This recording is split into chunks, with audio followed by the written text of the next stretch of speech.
And we're on. Hello, welcome. My name is Aitor Lujan, and tonight we'll be discussing a little bit about the relationship of music listening, specifically infant direct singing on premature infants. I got, I'm a music therapy student here at the University of Miami, and you know the program works in a way that you start getting a little more confident with the different populations as you get all the literature and all the lectures, all the concepts throughout the classes. You start with the kids, different diagnoses, move on to adults, everything in between. Hospitals, hospices, schools. I love my career. Um, it wasn't until really last year that I was placed in Holst Children's Hospital. And even though I was not able to be in that unit, something caught my attention. It really made an impact on me seeing this unit called the NICU, or neonatal intensive care unit, right? It was like this strange place, really. It didn't look like everything else. Everywhere you looked at were just, children in the hospital with different diagnoses. But the NICU was something different that we were not allowed to look into or to, work, train, really. And I started doing my research to see what it was. I talked to my supervisor, and I was really fascinated about it when I discovered that, it's the place where premature babies stay in order to get better, in order to get their levels of whatever they need to be, etc. Because what happens is when a premature baby is born, right? It's a baby that's being born early, specifically between 32 and 37 weeks of gestational age, right? So it didn't finish that last trimester. So these babies are not developed 100%. They're not ill necessarily, but they are very vulnerable to light, to sound, to noise, everything. Even this AC I have right next to me could really make an impact negatively on a premature infant. So I got really fascinated by it because it's hard to explain. It's very, from a music therapy point of view, that sometimes you gotta play your heart out with somebody that has depression. Maybe they want to let it all out, and all these things, human emotion, expression, all these things that come into play. NICUs are completely different. You gotta be very careful with what you do, because everything's, the smallest detail can really make a negative impact on these little beings. So anyhow, I got very, very interested in it. As far as it goes, premature babies, they've been around for some time, but really they didn't start doing too many studies until fairly recently.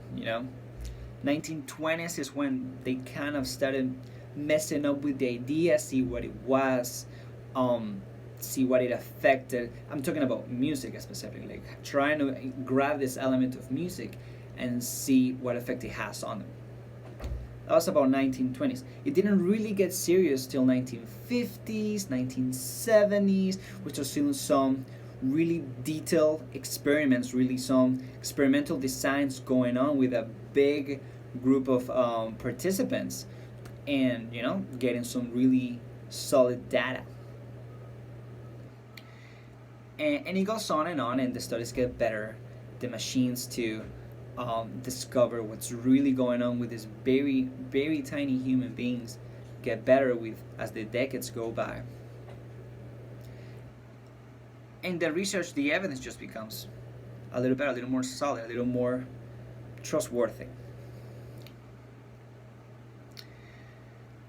Anyhow, it's a fascinating subject. It really made an impact on me and on my career. And now I'm even thinking of going into the hospital in the future and I would love to be a NICU music therapist. You actually have to do a specific course about it because it's that specific, it's that different from everything else. It's really amazing, really. One example that I want to mention that has been used and will continue to be used because it's been proven year after year to really make the difference with these premature infants. It's very simple songs. We've reached the point where we know what works and what doesn't work.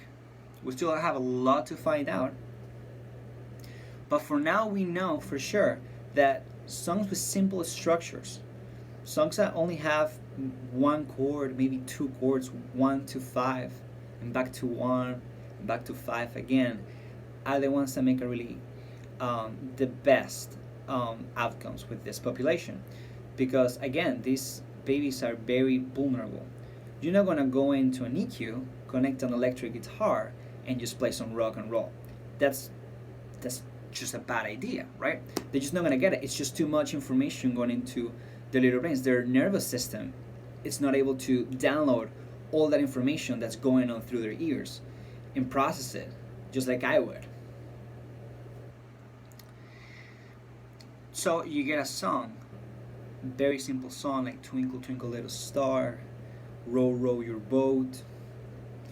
Very simple. The melody doesn't go, it's not crazy, it's not jazz, it's not something that's dissonant. You want to stay on the consonant side of music when we're talking about this population. So we want to stay on simple and we want to stay on consonant. Those two factors are very important. And another thing that I want to mention with these examples is that you just don't go, you learn Twinkle Twinkle Little Star and sing your heart out with it. The idea is that you go from very quiet and then kind of increase the volume a little bit. Maybe start singing, you start humming. You continue singing and then bring it back again and they go with you. And that's more or less what it's been done with music therapy and premature infants. So now I'm going to demonstrate how, for example, if one wanted to sing Twinkle Twinkle Little Star to a premature infant, how will that sound? How will that look like? So first of all, you have the premature baby on the incubator. You want to stay kind of close because you want to hear them, but at the same time you don't want to be too loud because the decibels, it can be a difference. Even if you're singing very peacefully and all these things, you gotta be very careful with the levels, right? So a fair distance, a few, maybe 1-2 feet away, you start humming something like this.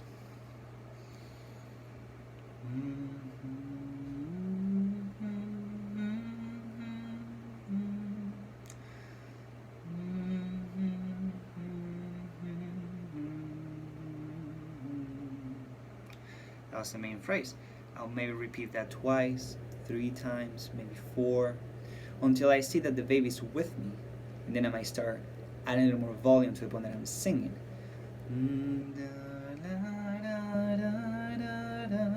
Notice that I'm not singing the actual lyrics, I'm staying on la.